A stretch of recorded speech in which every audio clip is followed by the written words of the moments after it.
నిజంగా ఎవరైనా కూడా రెగ్యులర్ బడ్జెట్ ప్రవేశపెడితే పథకాలకు సంబంధించి, మేనిఫెస్టోకు సంబంధించి ఆయన ఇచ్చిన హామీలు ఏమిటి, ఆ హామీల మేరకు ప్రజలందరూ ఎదురు చూస్తూ ఉంటారు. ఆ పథకాలన్నీ అందులో ఉన్నాయా, ఆ పథకాల డబ్బులు మాకు వస్తాయి అని చెప్పి ఎదురు చూస్తూ ఉంటారు. అవన్నీ కూడా మోసపూరిత హామీలని ప్రజలకు తెలిసిపోతాయి అని రెగ్యులర్ బడ్జెట్ కూడా కనీసం పెట్టకుండా దాటవేస్తూ ఉన్న ధోరణి. ప్రజలెవరూ రోడ్ల మీదకి రాకూడదు అని భయానక వాతావరణం, ఫియర్ సైకోసిస్ క్రియేట్ చేస్తూ రాష్ట్రాన్ని ఏకంగా అత్యాచారాలు, హత్యలు, కొట్టడాలు, ఆస్తుల ధ్వంసాలు, వీటి అన్నిటితో భయానక వాతావరణం క్రియేట్ చేస్తూ ఉన్నారు. నేను అడుగుతా ఉన్నాను ఒకటి, ఇలాంటి దారుణమైన పరిస్థితులు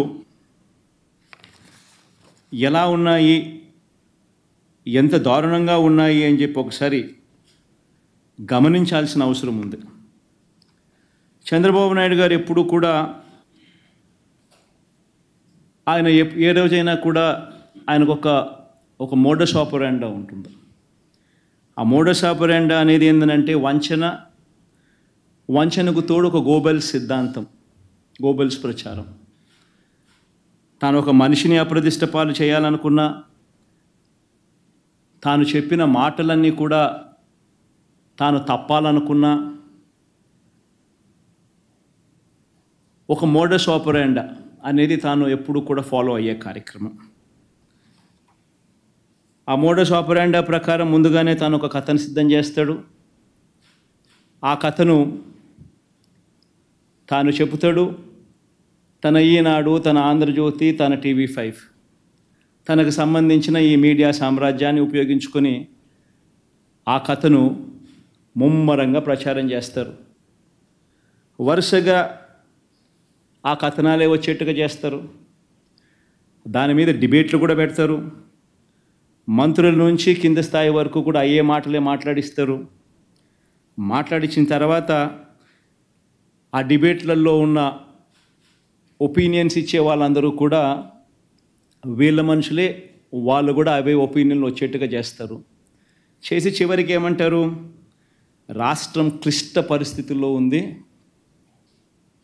కాబట్టి చంద్రబాబు నాయుడు చేసే ఈ పని జస్టిఫైడ్ అని చెప్పి దాన్ని మళ్ళా వీళ్ళంతకు వీళ్ళే రాటిఫై చేసుకుంటారు.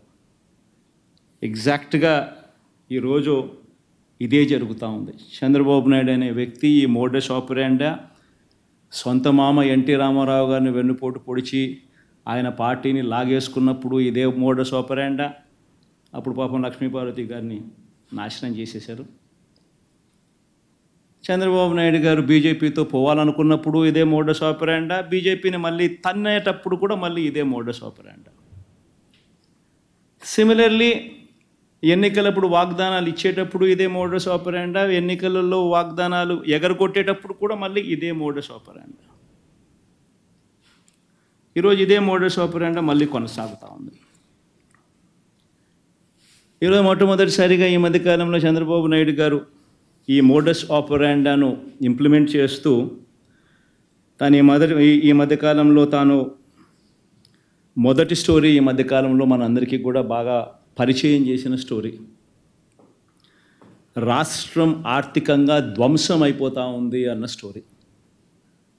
అందుకనే నేను రెగ్యులర్ బడ్జెట్ కూడా ప్రవేశపెట్టలేకపోతా ఉన్నాను. రాష్ట్రం ఆర్థికంగా ధ్వంసం అయిపోయిన పరిస్థితిలో ఉంది అని కూడా చెప్పుకొచ్చే కార్యక్రమం జరుగుతూ ఉంది.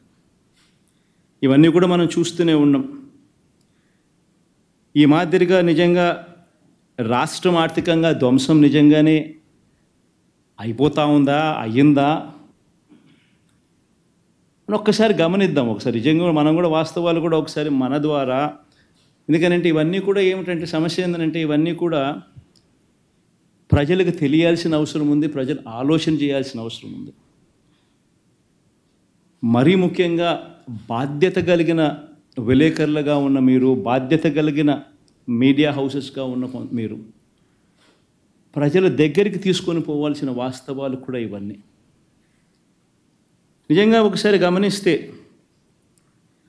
ఏ రకంగా చంద్రబాబు నాయుడు గారు వాగ్దానాల నుంచి, తాను ఇచ్చిన మేనిఫెస్టో వాగ్దానాల నుంచి తాను తప్పుకునేందుకు ఏ రకంగా తాను స్టోరీ తాను బిల్డప్ చేసుకుంటూ పోతా ఉన్నాడు అని ఒకసారి గమనిస్తే రాష్ట్రం ఆర్థికంగా ధ్వంసం అయిపోయింది అనేది మొదటి స్టోరీ కింద తాను మీడియా డిబేట్లను మొదలెట్టాడు, మాట్లాడడం మొదలెట్టాడు, గవర్నర్ ప్రసంగంలో కూడా తీసుకొచ్చాడు, ఇవన్నీ కూడా మొదలెట్టాడు. ఒకసారి గమనిద్దాం. ఒకసారి ఎన్నికల దగ్గర నుంచి చంద్రబాబు నాయుడు గారు ఇంతకుముందు ఊదరగొడుతూ మాట్లాడిన మాటలు ఏమిటి? చంద్రబాబు తన మీడియా ఇద్దరు కలిసి రాష్ట్రంలో అప్పులు 14 లక్షల కోట్ల రూపాయల అప్పులు అని చెప్పి ఫస్ట్ ఊదరగొట్టారు. మీకు అందరికీ గుర్తుండే ఉంటుంది. మొత్తం అప్పులు ఏకంగా 14 లక్షల కోట్లు ఉన్నట్టు విపరీతమైన ప్రచారం చేసుకుంటూ వచ్చారు.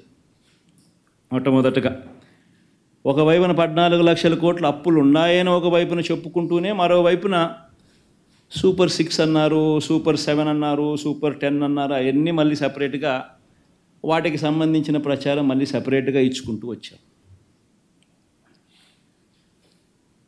చివరికి చంద్రబాబు నాయుడు ముఖ్యమంత్రి అయినాడు. ఎన్నికల్లో తాను చెప్పిన మేనిఫెస్టో హామీలను అమలు చేయాలి అని చెప్పి ప్రజలందరూ కూడా అడుగుతూ ఉన్నారు. అడగడం మొదలుపెట్టేసరికి చంద్రబాబు నాయుడు గారికి మళ్ళీ ఈ 14 లక్షల కోట్లు తాను చెప్పింది గట్టిగా ముందుకు తీసుకొని పోవాల్సిన అవసరం ఉంది అని చెప్పి గోబెల్స్ ప్రచారంలో భాగంగా మళ్ళీ అడుగులు వేగంగా ముందుకు వేశాడు. కానీ వాస్తవం చెప్పాలంటే అక్కడ 14 లక్షల కోట్లు ఉందే అసలు ఫస్ట్ అప్పు లేనిది ఉన్నట్టుగా తను ఎట్ట చెప్పగలుగుతాడు? ఇప్పుడు ముఖ్యమంత్రి అయిన తర్వాత బడ్జెట్ డాక్యుమెంట్స్లో ఇవన్నీ చూపించక తప్పదు. కాబట్టి చూపించలేని పరిస్థితి వచ్చేసరికి చంద్రబాబు నాయుడు గారు పడరాని పాటలనే పడతా ఉన్నాడు. ఇప్పటికే అధికారులను 2 సార్లు రివ్యూ అన్నాడు, అధికారులను ట్రాన్స్ఫర్లు అన్నాడు, రివ్యూ మీటింగ్స్ అన్నాడు, రకరకాల పద్ధతుల్లో చేసుకుంటూ వచ్చి చివరికి గవర్నర్ గారి ప్రసంగానికి వచ్చేసరికి 14 లక్షల కోట్లు కాస్త 10 లక్షలకు తగ్గించాడు. పోనీ ఆ 10 లక్షల కోట్లైనా కూడా పోనీ గవర్నర్ గారితో అయ్యైనా నిజాలు చెప్పించాడంటే అది లేదు.